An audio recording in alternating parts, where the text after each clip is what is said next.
Bonjour à tous, merci d'être ici pour ce panel consacré au futur de la loi à venir. Quelles adaptations attendues par les entreprises ? À titre liminaire, nous avons un nouvel outil interactif que nous vous proposons pour pouvoir poser vos questions, qui est donc Slido. Vous avez un QR code qui s'affiche et toutes les questions qui vous viennent à l'esprit pendant que nos intervenants vont échanger sur le sujet, nous les regarderons en fin de panel. Donc, je vais proposer à nos intervenants de bien vouloir se présenter. Laurence, je vous laisse commencer. Oui, bonjour à toutes et à tous. Laurence Breton-Cuigny, donc je suis vice-présidente de la NDRH et dans la vie, je suis la DRH du groupe AFNOR. Oui, bonjour à toutes et tous. Jacques Bouvier, donc moi je travaille chez Orano et je suis en charge de l'emploi, de la formation et du développement RH. Orano, donc on travaille dans le milieu du nucléaire. C'est 4 milliards de chiffre d'affaires, c'est 17 000 salariés worldwide et 12 000 salariés en France. Ça pour vous donner quelques éléments de contexte. Bonjour à tous, Sabrina Dougado, je suis avocat associée au sein du cabinet Fromont-Briens, dans le cadre duquel nous avons développé un pôle d'expertise depuis maintenant 10 ans en droit de la formation professionnelle. Bonjour à toutes et tous, Hubert Cheren, je suis directeur de l'université de Transilien, donc université interne de la SNCF pour les métiers de l'Île-de-France. C'est à peu près 13 000 collaborateurs en Île-de-France et on a 35 formateurs à plein temps. Merci beaucoup. Donc, avant de rentrer dans le vif du sujet, Sabrina, est-ce que... Problème micro ? C'est bon ? Ok. Sabrina, est-ce que vous pouvez nous... Rien, celui-là marche. Nous planter, ça ne marche pas plus.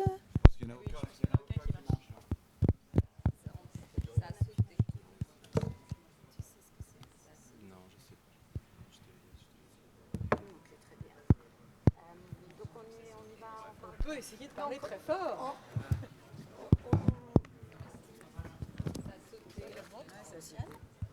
Alors, est-ce que... Ah, mais celui-là fonctionne. Moi, apparemment, on en a quelques-uns qui ne fonctionnent pas.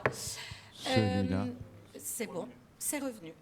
Alors, du coup, si c'est revenu, c'est formidable. Donc, Sabrina, est-ce que vous pouvez nous planter un petit peu le décor de la loi à venir, les bilans qui en ont été tirés et nous faire un petit peu un topo du sujet, s'il vous plaît ? Alors, avec grand plaisir. Donc, loi à venir professionnelle, 5 septembre 2018, ça fait maintenant plus de 3 ans que cette loi qui a complètement repensé le système français de la formation professionnelle et de l'apprentissage d'ailleurs, est désormais entrée en vigueur.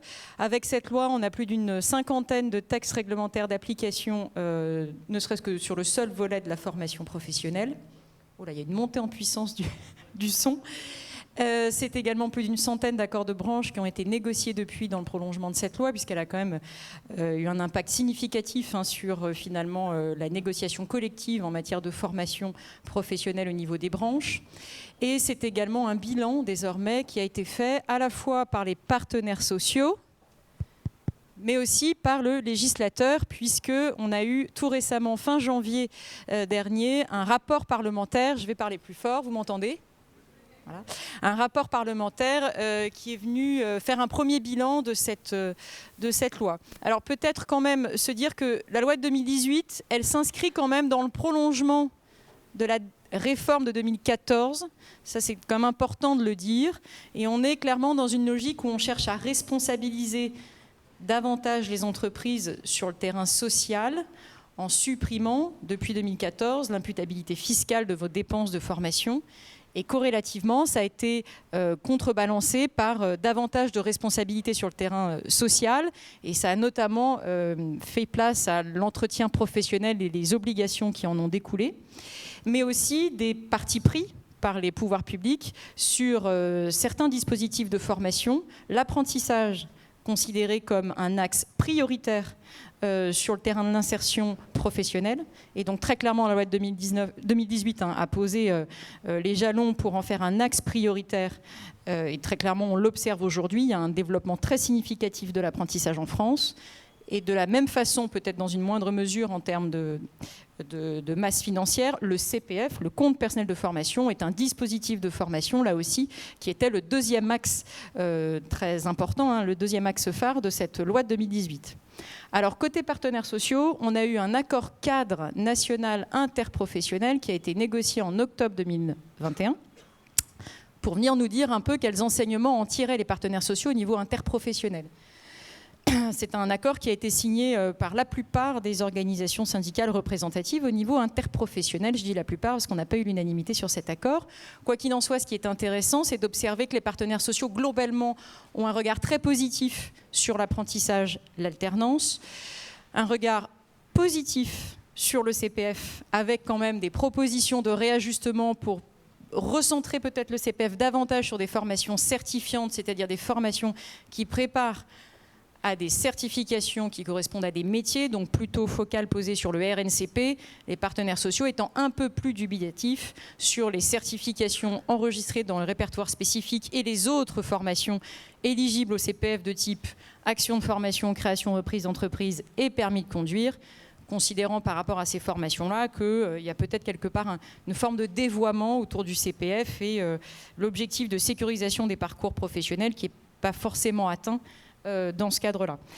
Et puis, évidemment, des doléances qui sont faites par les partenaires sociaux autour de le rééquilibrage demandé par eux des pouvoirs, puisque l'État a pris une part très importante dans notre système de la formation, avec notamment l'incarnation faite au travers de cet établissement public administratif qui est France Compétences, qui a été créé au 1er janvier 2019 et qui effectivement joue un rôle prépondérant en termes de régulation des acteurs, des financeurs et puis globalement de l'ensemble du système, que ce soit de l'apprentissage, de la formation professionnelle continue. Donc évidemment, là, il y a une implémentation très forte de l'État dans ce système qui est quelque part un peu observé de biais par les partenaires sociaux, considérant qu'il est temps désormais de réintégrer davantage les partenaires sociaux pour leur faire la place qui était la leur, en tout cas celle que la loi Delors leur avait consacrée par la loi de 71. Donc faire revenir davantage les partenaires sociaux pour qu'ils puissent avoir davantage de poids dans les décisions qui sont prises, notamment au niveau de France Compétences. Ça, c'était le bilan côté partenaires sociaux avec la négociation d'un accord cadre qui n'a, au passage, aucune valeur juridique. C'était davantage, on va dire, une expression des doléances et des souhaits, de la façon dont les partenaires sociaux voyaient la réforme d'après.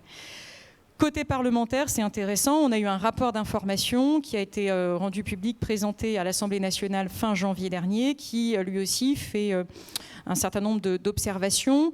Le bilan est globalement très positif de ce rapport, que ce soit là encore autour de l'apprentissage ou du CPF, avec quand même des formulations, des recommandations pour des ajustements qui sont proposés par les parlementaires, en tout cas ceux qui ont rédigé le rapport, dans le cadre d'une prochaine réforme qui serait donc peut-être davantage une réforme d'ajustement qui viendrait donc s'inscrire parfaitement dans le prolongement de la loi de 2018. Merci. Avec, pardon, juste quand même une petite parenthèse, j'ai oublié de le dire, un petit sujet de financement du système de la formation professionnelle. Entre-temps, quand même, on a eu un rapport assez précis de l'IGAS sur la soutenabilité financière de notre système de la formation professionnelle et un petit sujet de financement, puisqu'aujourd'hui, on est quand même dans une logique financière où, à budget constant, si on n'augmente pas les contributions légales des entreprises en France, on est sur une courbe plutôt baissière où, concrètement, France Compétences n'aura pas suffisamment de ressources pour financer l'intégralité des dispositifs de formation, à commencer par, effectivement, les deux premiers d'entre eux, que sont l'apprentissage et la formation des demandeurs d'emploi. Donc, je ne rentre pas dans le détail, mais il y a quand même un petit sujet d'équilibre économique global de ce système de la formation qui peut laisser à penser aussi, quand on regarde les programmes de nos candidats à la prochaine présidence de la République, à ce que certains d'entre eux potentiellement militent pour une augmentation possible des contributions légales des employeurs. Merci beaucoup. Alors, il me semblait important aussi de faire un petit point d'étape avec Laurence et Hubert sur ces 2 dernières années un petit peu particulières qu'on a vues, l'essor de la formation interne qu'il y a pu avoir et les conséquences que vous en tirez. Alors, Laurence. Oui, alors moi ça fonctionne. Je vais faire un petit point sur les plans de développement des compétences et puis vous rappeler que quand on a eu le premier confinement en mars 2020, en fait, on avait déjà tous un plan de développement des compétences qu'on a dû ajuster. Donc je reviendrai sur 4 points. Le premier, c'est finalement, on a maintenu nos plans de développement des compétences, mais on a dû faire preuve d'agilité et puis de flexibilité et d'adaptabilité. C'est vrai qu'en 2020, ça a été plus dur qu'en 2021, mais néanmoins, on a quand même tous fait nos plans et nos bilans. Après, le deuxième temps qui pour moi est important, c'est parler du FNE formation. Rappelez-vous, en 2020, on a eu de l'activité partielle. On a été jusqu'à 13 millions de salariés en activité partielle. Les chiffres sont clairs. Un tiers des salariés du privé ont au moins été une fois en activité partielle, 58% dans la restauration et hébergement, un tiers dans la construction. Et on avait ce merveilleux dispositif. Je dis merveilleux parce que les équipes de formation ont eu beaucoup de mal parce qu'il y avait beaucoup finalement d'administratifs. Mais néanmoins, avec le FNE, on a eu à peu près entre 16 et 21% à certains mois de salariés qui ont pu bénéficier de ces formations au titre du FNE. Bon, après, pourquoi je dis c'est compliqué? Parce qu'il fallait demander l'autorisation des personnes en activité partielle. Mais néanmoins, et on le voit bien tous quand on fait les bilans dans nos plans de développement des compétences, ça a quand même été intéressant. En 2021, effectivement, alors je ne parlerai pas des différences entre les OPCO, là on pourra en parler assez longtemps. Mais en 2021, le FNE s'est un peu ajusté. C'était à la fois plus simple, mais avec quand même une épée de Damoclès, puisqu'on ne savait pas si on aurait le remboursement. Alors je dis ça parce que j'ai malheureusement eu de l'activité partielle en 2020, et en 2021, on a une cyberattaque, et donc rebelote. Donc j'ai pu apprécier les différences entre le FNE en 2020 et 2021. Le troisième temps qui est important, et on l'a tous vécu, c'est l'accélération de la transformation digitale. Il y a eu l'avant et après, c'est-à-dire on avait à peu près 10% de nos formations distancielles. Si on regarde les chiffres qui paraissent aujourd'hui, on est à peu près à 30%, avec une accélération des organismes de formation dans la transformation digitale, et même nous, en tant que DRH, avec nos plateformes internes. Il n'y a pas que le blending, on a aussi les formations synchrones, asynchrones. Donc là, on a énormément gagné avec effectivement cette crise qui nous a obligés à nous ajuster. Et le quatrième temps, qui est vraiment pour moi un point important, c'est le développement de nouvelles formations. On l'a bien vu, hein, là on vient de sortir notre dernière enquête de la NDRH avec l'hybridation qui est bien présente. On a tous dû travailler sur les soft skills, notamment pour nos managers avec le management à distance.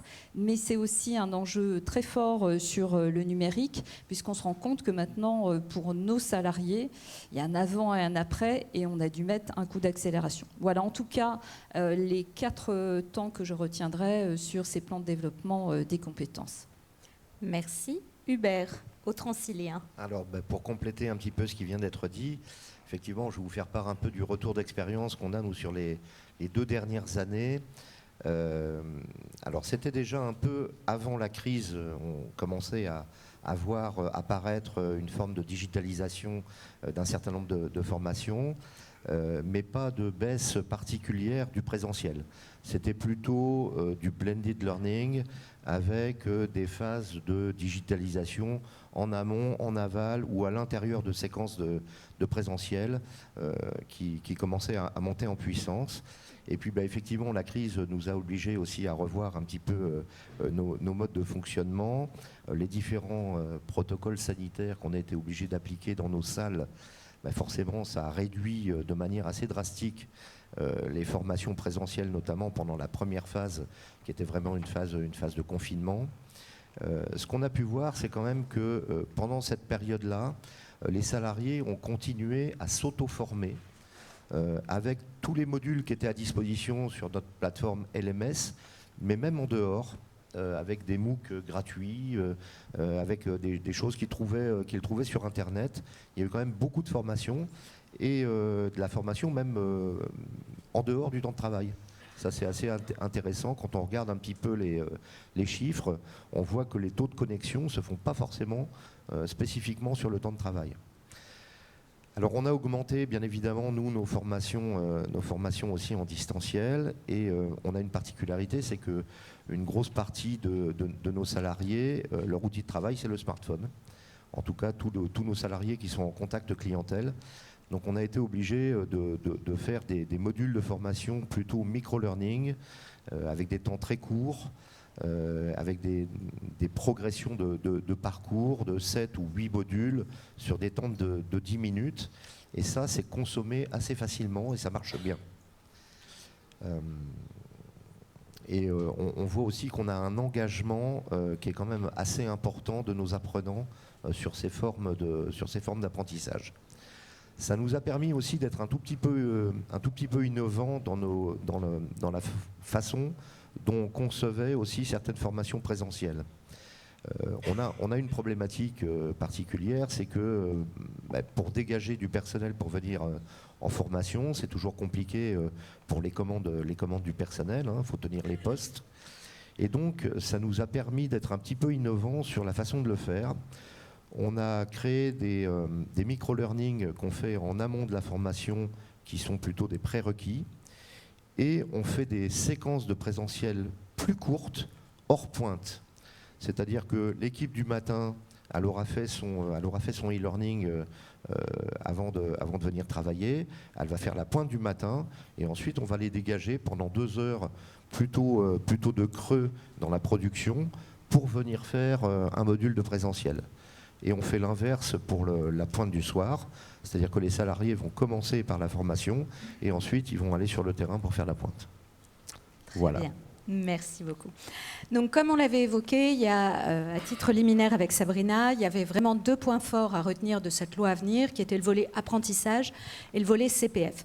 Concernant le volet apprentissage, Jacques, quel est le bilan que vous tirez chez Orano ? Au préalable, ça marche ? Oui. D'accord.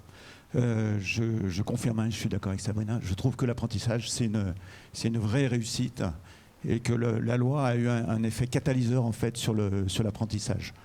Je pense que les jeunes se l'approprient complètement. Ça permet de se former et en même temps de gagner de l'argent.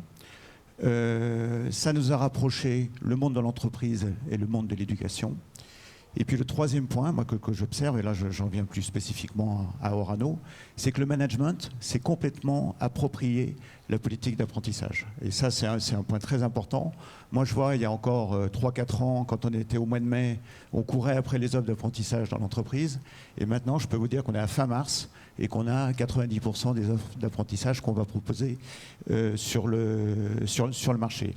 Et le management se l'est approprié et a également très bien compris que c'est un levier de recrutement formidable pour une entreprise, quoi. Chez Orano, nous avons 750 alternants, dont une centaine de contrats de professionnalisation. On recrute 1000 CDI par an, et sur ces 1000 CDI, nous avons un tiers de nos recrutements qui proviennent de l'apprentissage. Donc c'est quelque chose d'extrêmement important. Alors on a beaucoup travaillé dessus aussi, c'est-à-dire qu'on s'est professionnalisé nous aussi sur le sujet. On fait des campagnes de recrutement chaque année maintenant au niveau de l'apprentissage. D'ailleurs on en lance une le 24 mars sur les réseaux, ce sont des campagnes très ciblées. On fait des sessions d'intégration, c'est-à-dire que nos apprentis, on les accueille. Avant qu'ils ne partent, on leur demande quel est leur projet professionnel. On demande aussi aux managers d'évaluer l'apprenti. Et puis, on fait des revues de personnel des apprentis en disant, voilà, vous regardez ceux qui sont intéressés pour rester chez Orano, ceux à qui on peut proposer des jobs. Et ça, je dirais, c'est extrêmement, extrêmement efficace. Alors, donc, un bilan qui est positif. Il y a quand même 3 points de vigilance que moi je vois. Le premier, c'est le reste à charge. Alors, on ne le voit pas trop parce qu'il y a des subventions actuellement. Mais on sait que voilà, il y a des organismes qui en profitent peut-être un peu au passage. Et notamment, là, il y a un rapport de la FIPA, je ne sais pas si Yann Bouvier est par là, mais notamment les écoles de commerce et certaines formations dans le domaine de l'informatique, où il y a des restes à charge qui sont très forts. Et là, je pense qu'il faudra voir de manière solidaire ce qu'on peut faire sur le sujet. Il y a les subventions.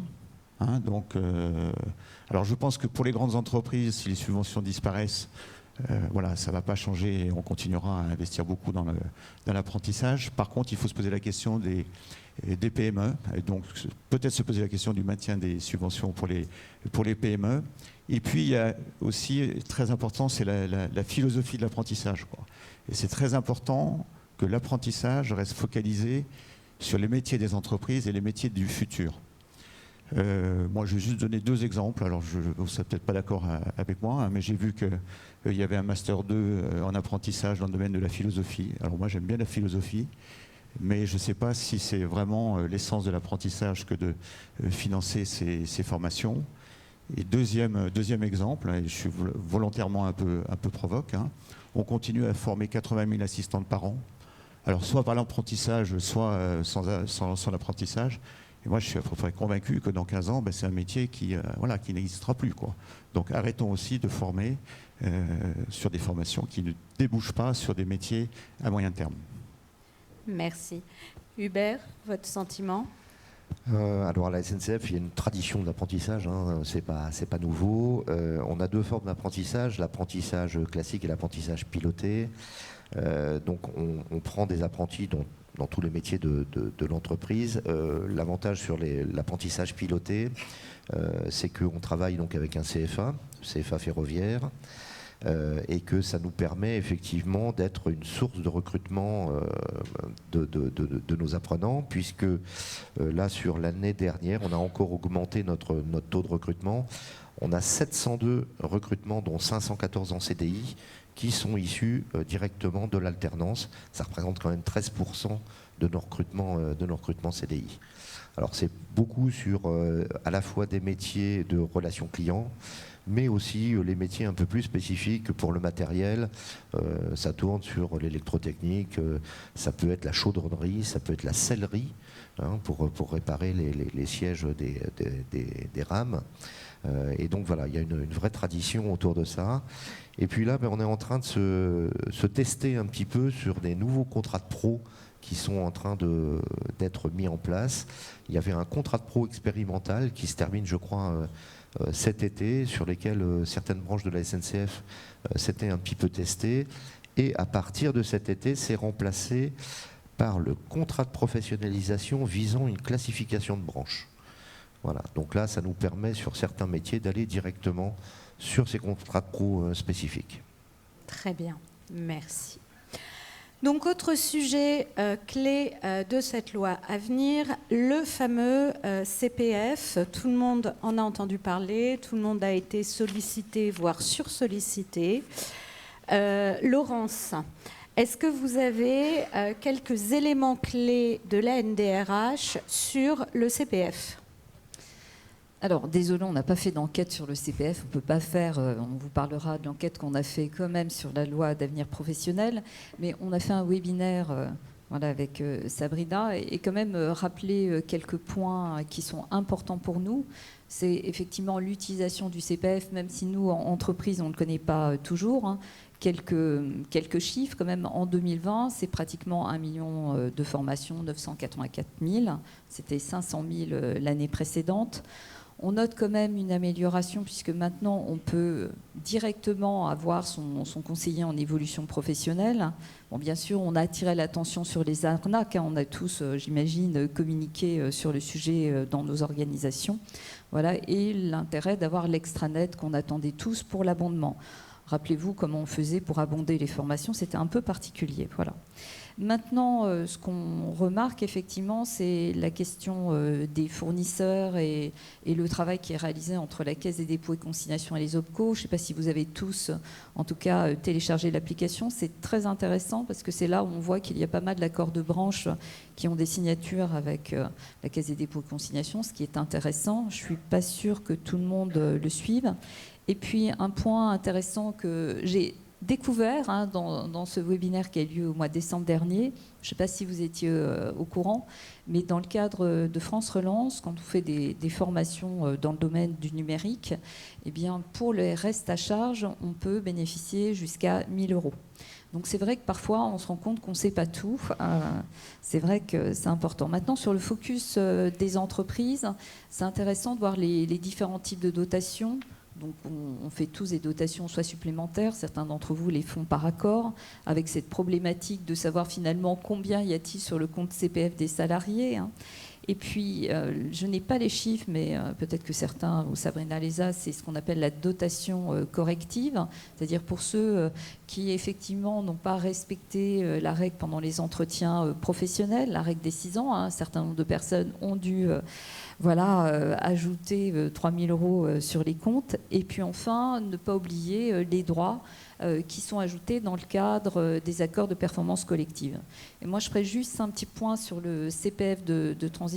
Donc, ce n'est pas l'objet quand même pour tout ce qui est transition collective. Mais je me dis quand même, il y a des choses à voir. Je trouve ça vraiment dommage. Et ça, je suis d'accord avec mon voisin, que dans le domaine de l'IT, on ne soit pas plus aidé et que les formations ne soient pas prises en charge. Parce que finalement, dès l'instant qu'on monte quelqu'un en compétence, on vient nous le chercher. Donc, voilà.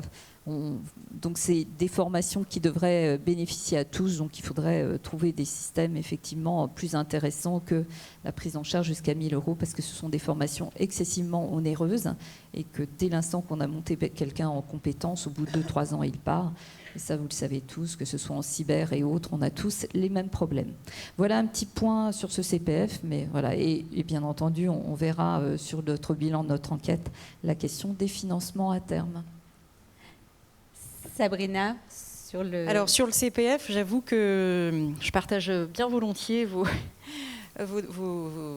avis, vos points de vue. J'ai pas du tout la même vision sur le CPF que sur l'apprentissage.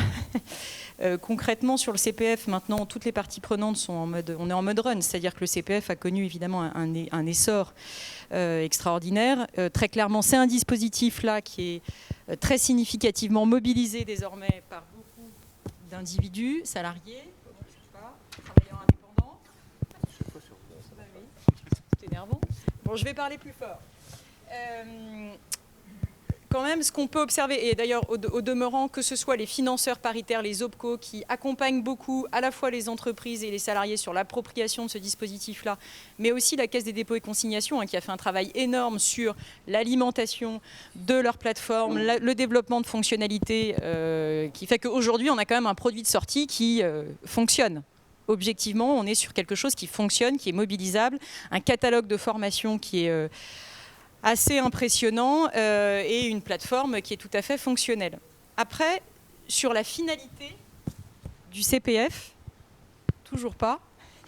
Sur la finalité du CPF, je vous avoue que, d'ailleurs, la crise sanitaire a fait ressortir ce sujet-là. Les 2 parents pauvres de la loi de 2018 ont été les dispositifs d'accès à la formation visant à reconvertir les personnes de façon pérenne. La PROA et le projet de transition professionnelle, c'est-à-dire le CPF de transition. C'est les 2 dispositifs qui ont été mal dotés financièrement par la loi de 2018. Parce qu'on a mis l'accès sur les 3 axes principaux, apprentissage, formation des demandeurs d'emploi et CPF autonome, c'est-à-dire l'alimentation à hauteur de 500 € par an des compteurs pour les titulaires du compte. Or, la crise sanitaire sans précédent qu'on vient de vivre a révélé finalement... et n'a fait qu'accélérer effectivement ce que l'on observe et ce que l'on observait déjà depuis un certain temps, à savoir un besoin très fort d'accompagnement au travers d'actions de formation, de reconversion professionnelle, parce qu'il y a tout un tas de métiers qui sont en train de se transformer et tout un tas de nouveaux métiers pour lesquels on a besoin de former de former à de nouveaux métiers de nombreux collaborateurs. Et par rapport à ce besoin-là, qui est un besoin de sécurisation de l'emploi et donc surtout de pouvoir former correctement tout un tas de salariés sur ces nouveaux métiers, on se rend bien compte que le CPF, tel qu'il est configuré aujourd'hui, ne permet pas à lui tout seul de répondre à ce besoin-là. Le CPF aujourd'hui, concrètement, il me fait penser à ce dispositif anglais qui existait et d'ailleurs qui est un dispositif mort-né qui s'appelle l'Individual Learning Account, qui a été créé dans les années 2000, qui a duré moins de 2 ans et on a fermé par la petite porte le dispositif. Pourquoi ? Parce qu'il y a eu tout un tas de fraudes manifestes. C'était un dispositif d'alimentation des compteurs de façon digitalisée, énorme fraude manifeste sur le marché de la formation. On a fermé le truc par la petite porte, on en a pu reparler. Le CPF aujourd'hui, quand on reçoit chacun des appels encore aujourd'hui, alors démarchage téléphonique abusif, etc., peut faire penser quand même, alors évidemment c'est des comportements déviants, il va probablement y avoir une réponse législative à ces comportements, parce qu'effectivement il y a une proposition de loi qui a déjà été rédigée pour interdire ces pratiques de démarchage commercial abusif. Pour autant, on peut quand même, ça renvoie à la question de savoir, est-ce que le CPF, finalement, est le dispositif adéquat pour répondre à un besoin qui est quand même clairement là, des pouvoirs publics, qui est de se dire au départ, un des objectifs de la loi de 2018, c'est apporter des garanties collectives sur le terrain de la sécurisation de l'emploi, en contrepartie quand même des ordonnances Macron, rappelez-vous, qui avaient apporté beaucoup de flexibilité dans les relations de travail. Et donc, par d'autres dispositifs sur le terrain de la formation, on a cherché à apporter des garanties collectives aux individus, et notamment aux salariés. Le CPF faisait partie de ces garanties collectives. Est-ce que raisonnablement, un abondement correctif de 3 000 € au terme des entretiens pro renforcés, un abondement indemnitaire de 3 000 € à l'issue des ruptures individuelles de contrat de travail dans le cadre des accords de performance collective, est-ce que ce sont des dispositifs qui permettent sérieusement et raisonnablement de se dire qu'on va pouvoir, avec ces dotations financières-là, sécuriser les parcours professionnels et reconvertir durablement les gens? J'ai un doute sur le sujet. Et enfin, je terminerai, mais là c'est un parti pris, hein, c'est une vision très personnelle, on peut tout à fait ne pas être d'accord avec ce point de vue. Je ne suis pas persuadée que les individus, qu'on soit cadre sup, technicien ou ouvrier, je ne suis pas sûre que l'individu soit le mieux placé pour être son propre prescripteur en matière de formation professionnelle. On ne se choisit pas une formation comme on se réserve un hôtel ou un restaurant. D'accord ? Donc le concept qui a beaucoup été développé, il y a une grosse communication autour de cela, notamment par le ministère du Travail, qui effectivement a cherché à démystifier et à faire en sorte que les actifs s'approprient le dispositif. Et donc ça, on comprend très bien l'objectif, mais in fine, est-ce que les individus sont les mieux placés pour se prescrire une formation, non pas une formation plaisir, parce que c'est sympa finalement prendre des cours de cuisine, prothésie ongulaire en dehors de son temps de travail, mais peut-être que pour ces formations plaisir-là, c'est peut-être pas les contributions légales des entreprises qu'on doit mobiliser. Et à l'inverse, j'ai envie de vous dire, qu'est-ce qu'on fait sur le terrain de la sécurisation de l'emploi et de la reconversion professionnelle ? Il me semble, de mon point de vue, qu'un dispositif comme le projet de transition professionnelle, qui a été particulièrement mal doté, c'est le nouveau nom donné au CIF, hein, qui était... Voilà. Je me demande si ce n'est pas plutôt ce dispositif-là qu'on aurait dû réinventer et remettre davantage en avant pour effectivement sécuriser de façon durable cette problématique de reconversion pro dans un contexte de forte mutation économique, avec en plus évidemment la crise sanitaire qu'on a connue entre-temps et qui n'a fait qu'accélérer et révéler finalement ces évolutions-là. Voilà. Merci. Alors, rapidement, Jacques et Hubert, vous avez peut-être chacun un retour d'expérience à nous faire. Bon, je vais essayer d'être rapide. Donc, nous, on a signé un accord sur les problématiques d'emploi-compétences en 2020 avec deux optiques. Un, rendre les salariés davantage acteurs de leur développement professionnel. Et deuxième point, c'était développer l'employabilité des salariés. Et là, on s'est appuyé sur la loi à venir. En tout cas, sur 2 points. Un sur lequel je passerai rapidement et un que je développerai un peu plus. Donc, on s'est appuyé sur l'entretien professionnel. Alors, vous allez me dire, l'entretien professionnel, oui, enfin, c'est une contrainte, c'est des pénalités, etc. Et l'idée qu'on a développée avec les organisations syndicales, c'est de le mettre en dynamique et de le transformer en véritable entretien de carrière ou de conseil en orientation de carrière, avec l'objectif de passer les 12 000 salariés du groupe sur le sujet dans les 6 années qui viennent. Alors, on pourra y revenir s'il y a des questions. Le deuxième point, ça a été le CPF, hein, et donc le CPF co-investi. Donc, on a signé un accord autour de ce dispositif avec l'idée de renforcer le développement des salariés, de renforcer leur employabilité, hein, puisque le CPF, c'est des formations certifiantes. Donc, on a proposé de cofinancer les formations à partir du moment où le salarié et l'entreprise sont d'accord, de cofinancer à 50% avec un financement de l'entreprise de maximum de 3 000 €. Bien sûr, ça ne concerne pas les formations réglementaires, hein, c'est-à-dire celles qui sont imposées par des textes nationaux ou internationaux, mais tout le reste, on couvre tout le reste à partir du moment où il y a un accord entre l'entreprise et le salarié. Et alors pour faire ça, une fois qu'on a signé mi-2020 en plein confinement, Et pendant 6 mois, on a énormément informé, on a mis en place des dispositifs de développement professionnel, on a formé nos RH à l'accord emploi compétences et plus spécifiquement au CPF. On a aligné nos outils aussi avec ce CPF cofinancé. Je vais juste prendre un exemple. Dans l'entretien de développement professionnel, on demande pour chaque formation si le salarié est prêt à mobiliser son CPF.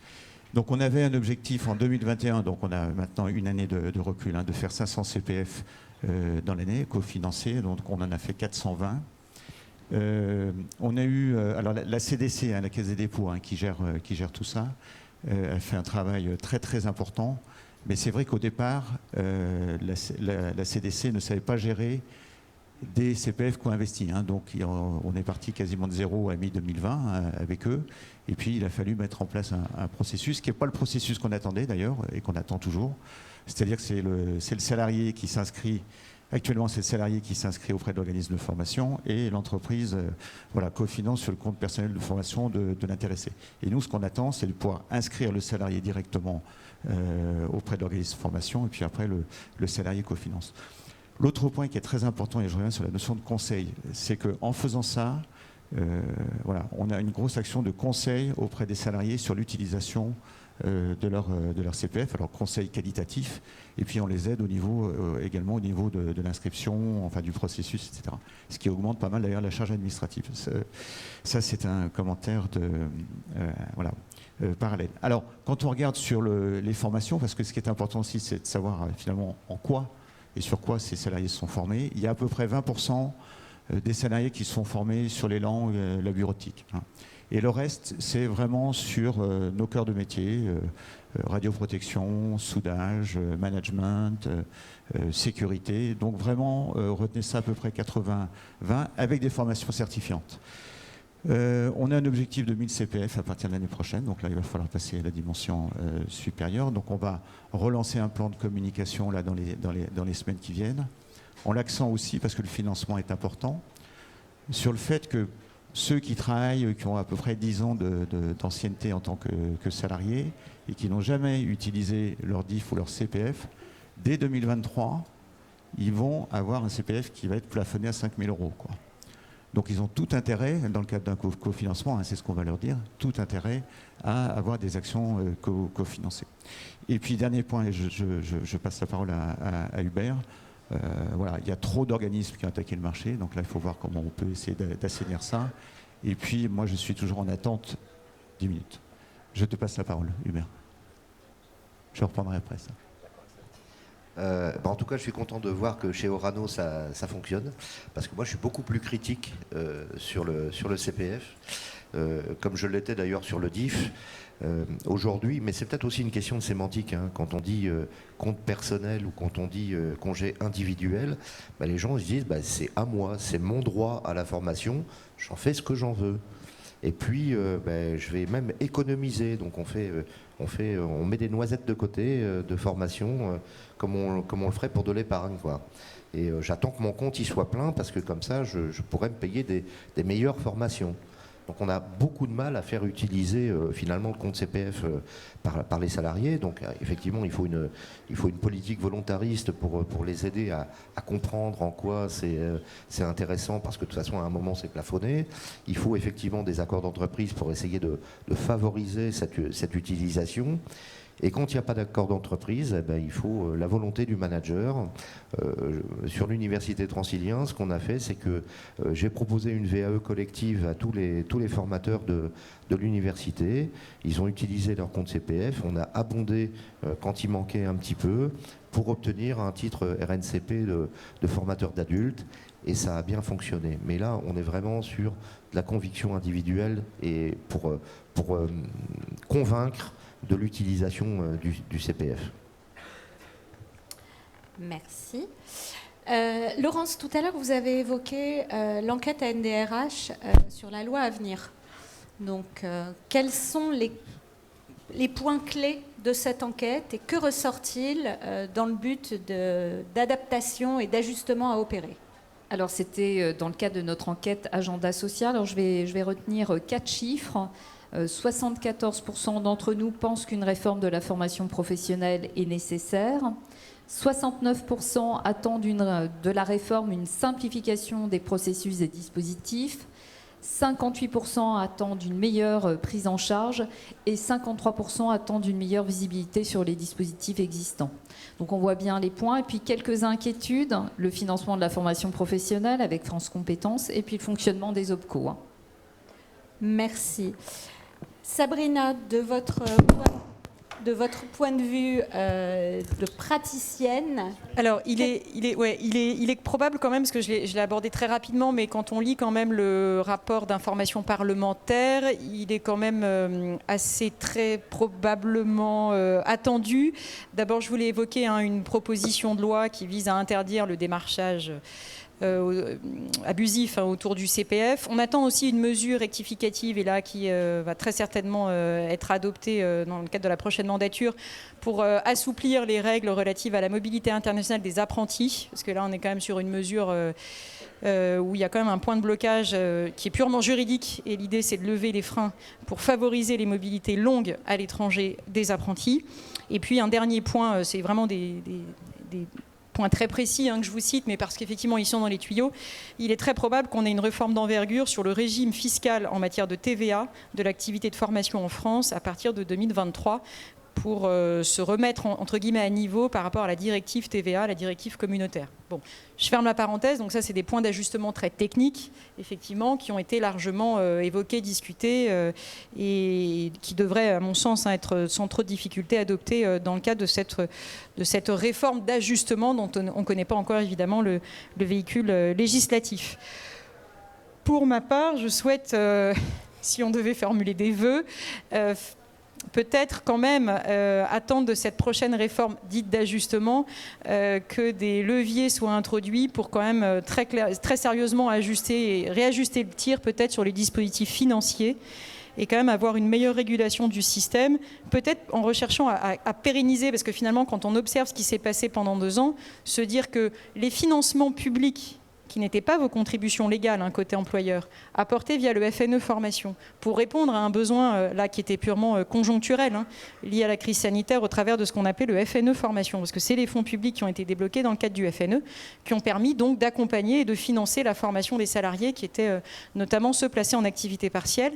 Ça serait intéressant de voir comment, de façon un peu plus structurelle, peut-être une prochaine réforme pourrait davantage pérenniser une partie des contributions légales des entreprises sur ces dispositifs de reconversion professionnelle. Alors là, je pense notamment à la PROA, dont il s'agirait sérieusement de lever la rigidité juridique qui entoure ce dispositif qu'on a voulu dès le départ concevoir de cette façon-là pour faire en sorte que les entreprises quelque part ne se l'approprient pas, et c'est quand même dommage parce que c'est un dispositif qui est intéressant en soi, donc il s'agirait quand même de mon point de vue de lever les contraintes et de l'assouplir davantage, et de la même façon peut-être repenser davantage le CPF et le projet de transition professionnelle pour s'inscrire davantage dans cette logique de reconversion et de formation, non pas plaisir mais formation utile, dans une logique d'accompagnement des emplois sur ces nouveaux métiers, sur ces métiers en transformation, et globalement la formation au soutien de la compétitivité des entreprises. La formation plaisir, c'est bien, mais il ne me semble pas que c'est un objectif qui mérite d'être financé sur vos contributions légales et a fortiori sur les financements publics.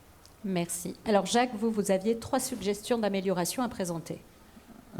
Oui, je vais présenter les 3. Je me posais la question pour la 3e, mais je vais quand même présenter les 3. Juste un mot un peu général. Il faut que la prochaine loi simplifie les choses, simplifie les dispositifs. Et voilà, pour que nous, derrière, on ne passe pas trop de temps sur les problématiques administratives. La deuxième chose, c'est vraiment recentrer sur les besoins de l'entreprise et sur les besoins futurs, les métiers futurs. Alors, moi, j'ai 3 propositions. J'allais dire stop au CPF loisirs. Alors, je n'avais pas exactement la même formulation que vous. Et pour provoquer ça, je me dis, mais pourquoi pas un reste à charge, par exemple, au niveau du salarié, ou pourquoi pas, dans la part de CPF, imposer une proportion de CPF co-investi avec l'entreprise. Le deuxième volet, alors, qui est un peu plus général, moi, je me dis aussi, pourquoi est-ce qu'on ne rajeunirait pas un tout petit peu l'apprentissage et pourquoi est-ce qu'on ne rendrait pas obligatoire dans les filières pro techniques pour la dernière année, c'est-à-dire juste avant le bac pro.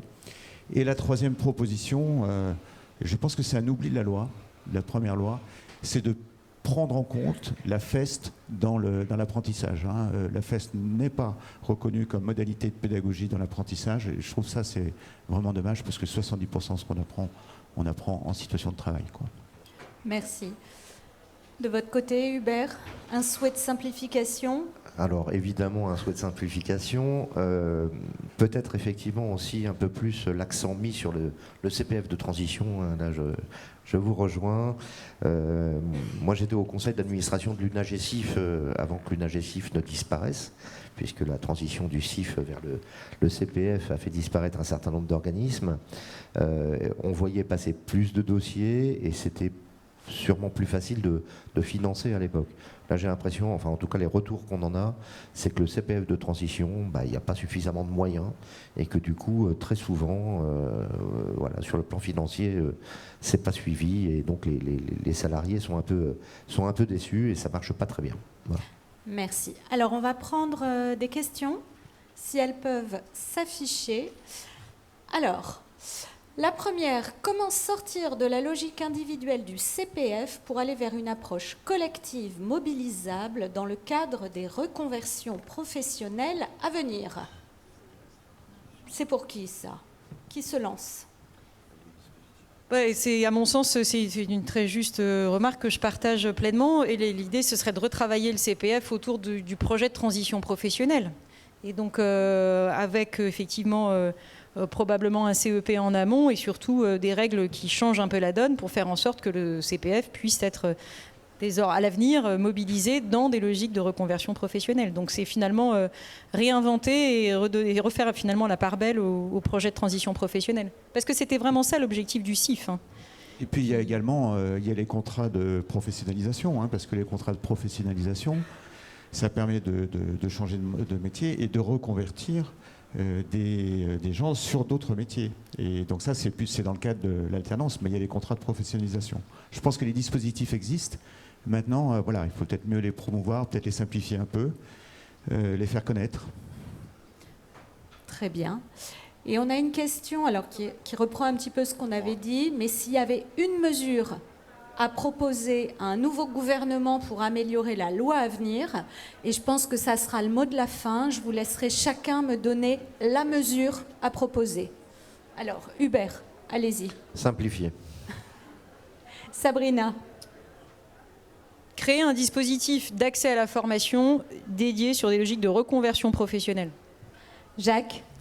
Moi, centré sur les besoins de l'entreprise et les métiers du futur. Donc c'est ce que je viens de dire, notamment sur le CPF, quoi. Stop au CPF loisirs, quoi. Laurence. Bien, permettre que les mesures qui n'existent que dans le cadre des transitions collectives s'appliquent avant sur tous les métiers pénuriques, qu'ils soient manuels ou IT. Très bien. Mais je vous remercie tous d'avoir assisté à ce panel. Si maintenant vous souhaitez connaître les clés du management hybride, je vous invite à rester dans cette salle puisque ça sera l'objet de la conférence qui arrive. Je vous remercie.